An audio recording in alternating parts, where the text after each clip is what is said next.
राजस्थान की राजनीति की बात हो और यहाँ पर जातिगत राजनीति की बात ना हो, ये तो हो ही नहीं सकता जनाब, क्योंकि यहाँ पर जातिगत फैक्टर बहुत मायने रखता है। और अभी हाल फिलहाल की राजनीति की बात करेंगे तो कांग्रेस हो या फिर बीजेपी हो, दोनों ही जाट फैक्टर को भुनाने की कोशिशों में लगी हुई है। तो कैसे इस जाट फैक्टर को भुना पाएगी दोनों पार्टियां और कैसे इस फैक्टर में सेंध लगाएंगे हनुमान बेनीवाल, करेंगे इसी मुद्दे पर चर्चा इस वीडियो में, इसलिए इस वीडियो को आखिर तक जरूर देखिएगा। नमस्कार, मैं हूं चेतना शर्मा आपके साथ और मेरे साथ इस मुद्दे पर चर्चा करने के लिए मौजूद हैं हमारे editor in chief Varun Bhansali ji. Sir, आपका बहुत बहुत स्वागत है। तो मैं आपसे जानना चाहूंगी, सबसे पहले तो मैं आपसे ये जानना चाहूंगी कि ये जो जाट फैक्टर है, इसको क्यों इतना साधने की कोशिश कर रही है बीजेपी और कांग्रेस? देखिए, सबसे बड़ी बात यह है कि राजस्थान की राजनीति का समीकरण अगर हम समझें और राजस्थान की राजनीति की सोशल इंजीनियरिंग का पैटर्न समझें, तो सबसे ज्यादा जो क्वांटिटी ऑफ वोटर्स हैं या प्रभाव करने वाली जाति है राजनीति पर, वो जाट ही है। इसमें कोई संदेह, कोई शक, कोई शूधी नहीं है। लेकिन समझने वाली बात एक और है कि सबसे ज्यादा बिखराव, सबसे ज्यादा टकराव, सबसे ज्यादा पलटवार करने वाली स्थिति और सबसे ज्यादा एकजुटता में कमी अगर किसी जाति में है तो वो भी जाट ही है। और कहीं ना कहीं इस टकराव का फायदा बहुत सारी पार्टियां उठाती है। जिस तरीके से भारत में डिवाइड एंड रूल की पॉलिसी अंग्रेज छोड़ के चले गए, अपना आप सब रहे हैं, वो सबसे ज्यादा इस जाति में अपनाई जाती है। ये वाकई एक बहुत ही ज्यादा कहते हैं ना, डिसअपॉइंटिंग बात है पूरी जाट समुदाय के लिए, लेकिन ये होता है, लगातार होता आया है।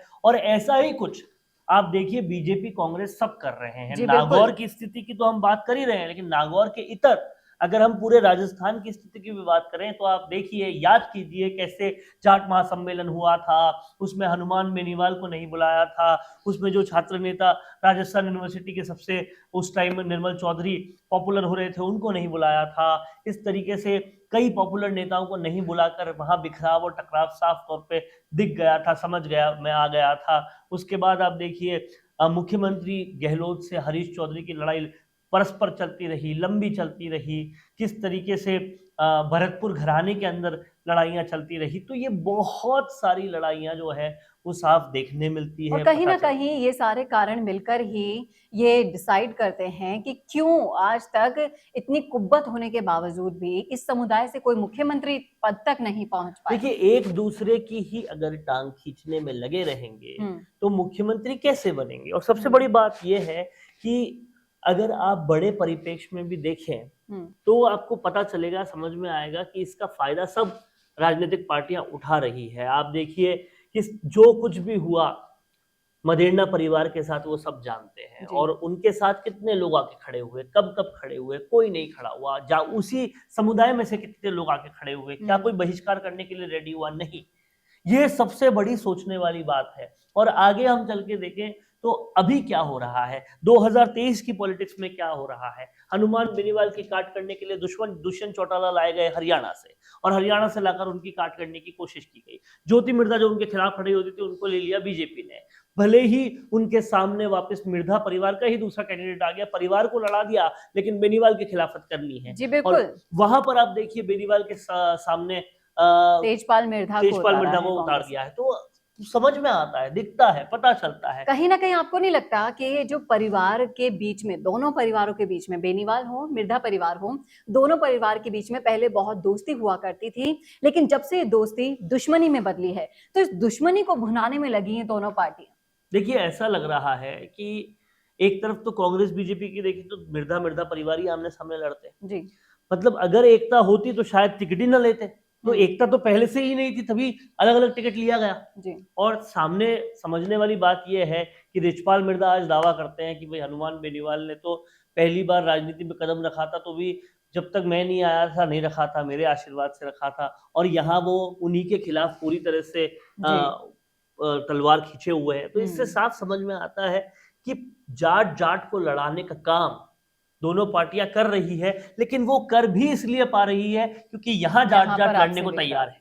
और यहाँ पर जब हम जाट कौम की बात करते हैं तो जो एकता का अभाव देखा जा रहा है, उसी का फायदा ये राजनीतिक पार्टियां उठा रही हैं। और इसीलिए ही जाट समुदाय से मुख्यमंत्री क्यों नहीं बने, उसका सबसे बड़ा रीजन यही है कि यहाँ पर एकता का अभाव है।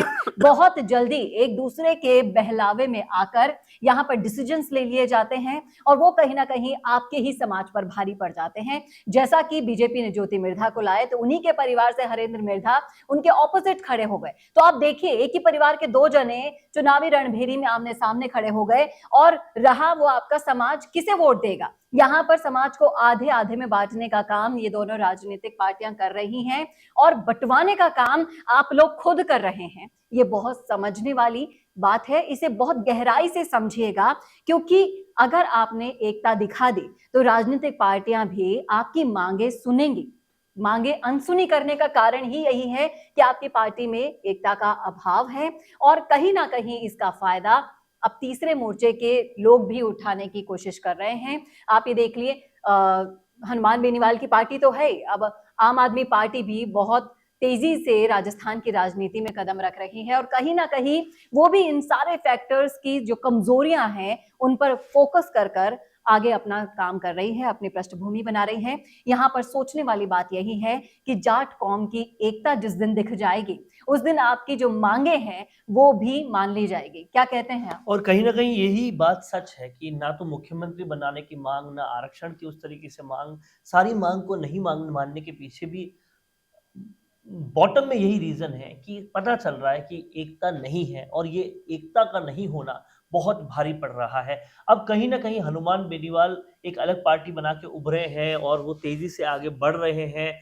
तो ऐसा लगता है कि जाट कौम को अपना नेता मिल गया और जिस तरीके का नेता जाट कौम चाहती है वो उन्हें मिल गया। लेकिन उसके अलावा जो दोनों पार्टियां बिखराव की स्थिति बढ़ा रही है वो कहीं ना कहीं ये बताती है कि अभी वो एकता आना बहुत दूर है और उस एकता को लाने में वक्त लगेगा। जिस तरीके से दिव्या मदेरणा के साथ अभी तक सौतेला व्यवहार ही लगातार कांग्रेस करती आई है और उनको कांग्रेस के खिलाफ धरने देने पड़ते हैं, अपनी ही पार्टी के खिलाफ बयान देने पड़ते हैं, तब जाकर कहीं ना कहीं वो अपने आप को शांत कर पाती है। तो अभी कांग्रेस के अंदर जाटों का सम्मान भी बहुत दूर है और कहीं ना कहीं आरएलपी में भी पूरे जाट कौम को एक करना अभी आरएलपी के लिए भी बहुत जी बिल्कुल। और सोचने वाली बात भी ये है यहाँ पर कि आपका जब फायदा उठाना होता है ना तब ये बखूबी उठाते हैं और जब आपके लिए कुछ करना होता है तब आपको बिल्कुल साइड में उठाकर रख दिया जाता है। कहीं ना कहीं इसी वजह से भी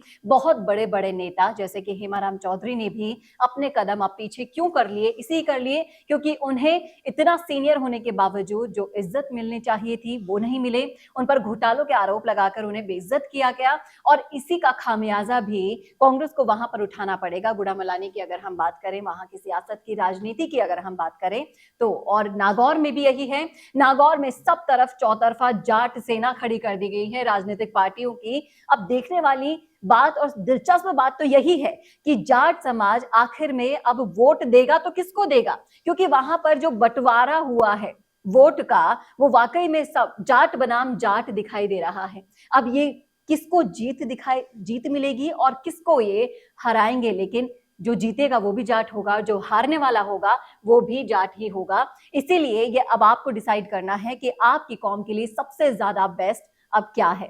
कैसा लगा आपको हमारा वीडियो, कमेंट करके जरूर बताइएगा कमेंट बॉक्स में। और ऐसे ही और विश्लेषण के लिए देखते रहिए राजस्थान संवाद। नमस्कार। कौन देखता है अब टीवी पर आपको कितनों ने देखा ये कैसे पता चलेगा? घर घर इंटरनेट पहुंचने के बाद अब सब कुछ है डिजिटल। आपका वीडियो कितनों ने देखा ये हर पल आपको पता चलेगा, इसलिए डिजिटल मीडिया में बनाइए अपनी पहचान। 4.5 करोड़ से ज्यादा व्यूज और 3,27,000 से ज्यादा सब्सक्राइबर वाले राजस्थान के चैनल राजस्थान संवाद पर करवाइए कवरेज। ज्यादा जानकारी के लिए व्हाट्सएप करें 7339900549 पर।